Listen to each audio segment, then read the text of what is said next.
Hey y'all, how's it going? I finally received my fuselage kit for the Sling TSi build.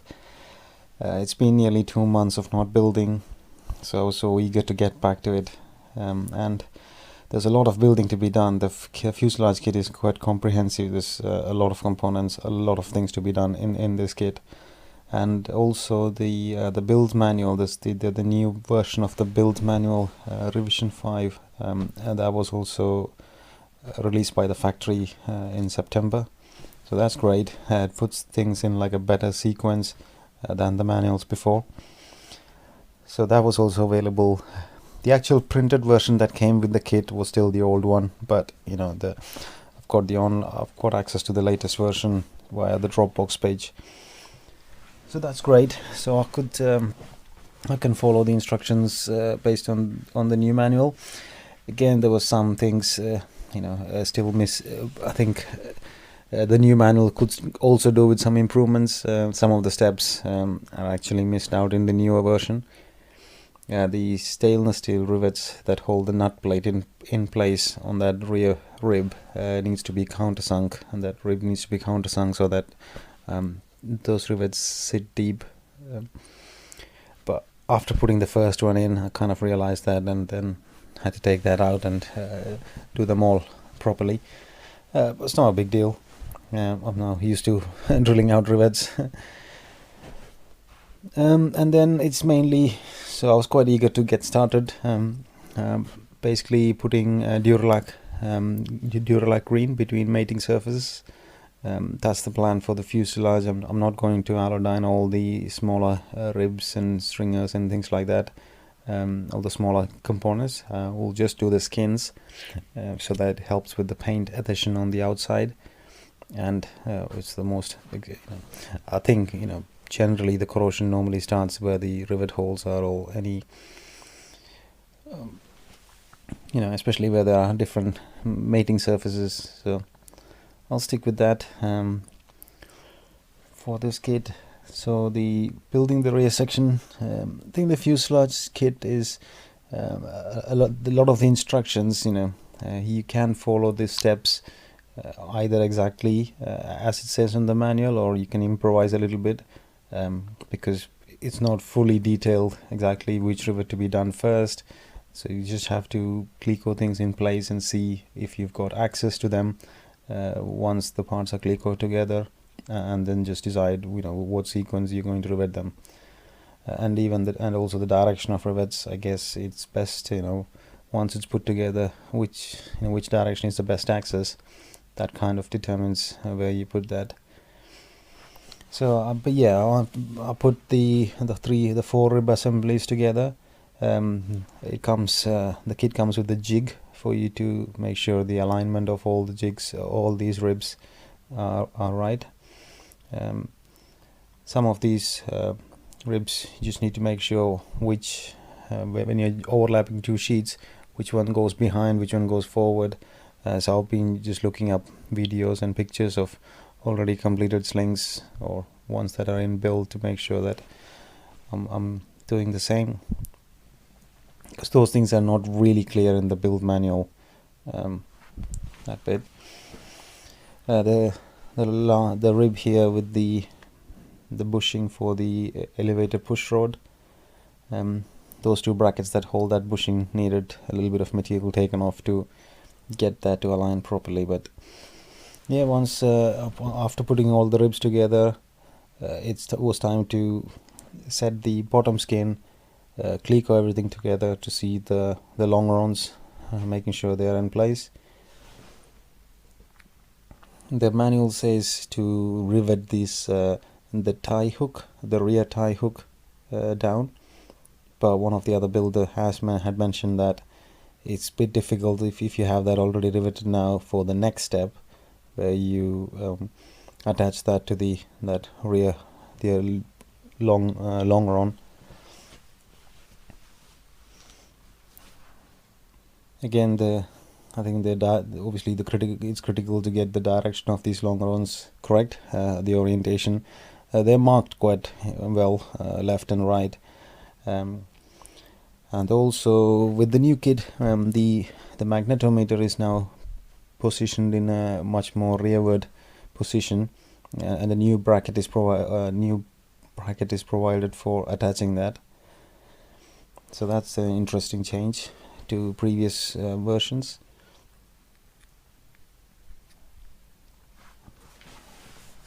So I was still, once I got everything in place, and try to build as much ahead as possible to see if everything lines up. So the rear fuselage section, I think is pretty straightforward.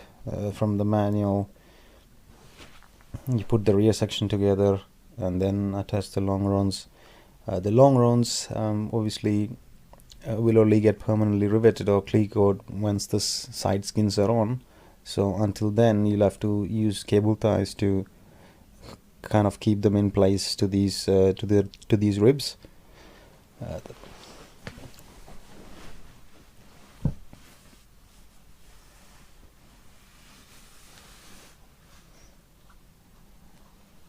Again, it's very satisfying to see the structure taking shape and then you can see that everything lines up when you have to put the skin. I even test fitted the skins to see if the holes match up, and so far seems good.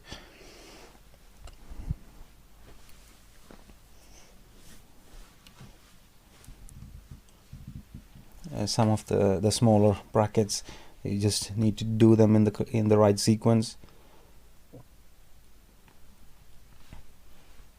So that little bracket there has got 4 rivets, but only 2 of them will be accessible if you put that bottom assembly on. The small bracket at the top of that rib, again, that's where the cable tray sits, so there are more rivets to be done there later, so I left that out. So things like that, I think you'll have to judge for yourself. You have to look at everywhere there's an overlapping skin, there will be, you shouldn't rivet. You have to wait for the next step. So the bottom skin and riveting that to the longerons, so you leave the rivets that are horizontal, like which all the ribs attached to, so leave them out. The both side longerons, and the really long ones, obviously the side skin overlaps that, so that can't be done at this stage, so just leave them on clecos. And it was time to do the center section, rivet that permanently. So I kind of start from the middle and work my way to both sides. Same with the clecoing and also the riveting. Seems to be working so far, and haven't had to match drill any of the holes yet, because it's all been, especially with the longerons, they once with the skin there's nothing holding them, so they normally get aligned and you don't have to do any match drilling as such. Again, the front center fuselage section attaches to that line of rivets, so you shouldn't put any rivets in that at this step. And it was time to get that the rivets shot for these for the bottom skin.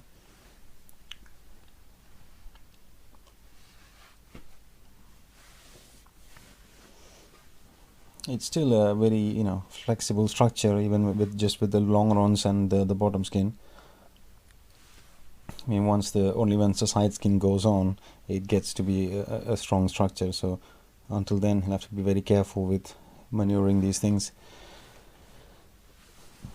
And with the bottom skin almost fully riveted, then it was time to introduce this, to permanently rivet obviously to mount that rear assembly on top, and then to rivet the rear tie hook. Again, it's got a few 3.2mm rivets at the front and the 4mm ones at the back. The 4mm ones are easy to access in this position, but those front 3.2mm rivets are a bit tricky to access when you're trying to do this at this step. So there are pros and cons of doing it as the manual says, or like this, but I prefer doing it this way because I think the 4mm rivets are the key ones, so I would rather get them right. And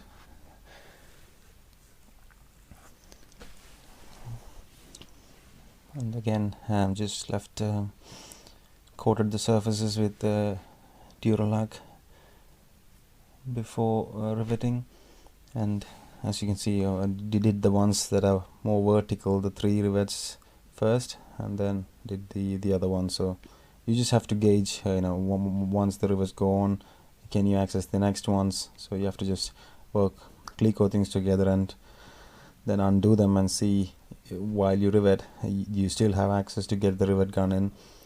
For the 4mm ones, for rivets, I'm always using my rivet gun, the pneumatic one, and the 3.2 I'm happy using the hand riveter in tight spaces, because that works fine. It doesn't have I haven't had much issues with on the 3.2 or smaller rivets with using the hand riveter.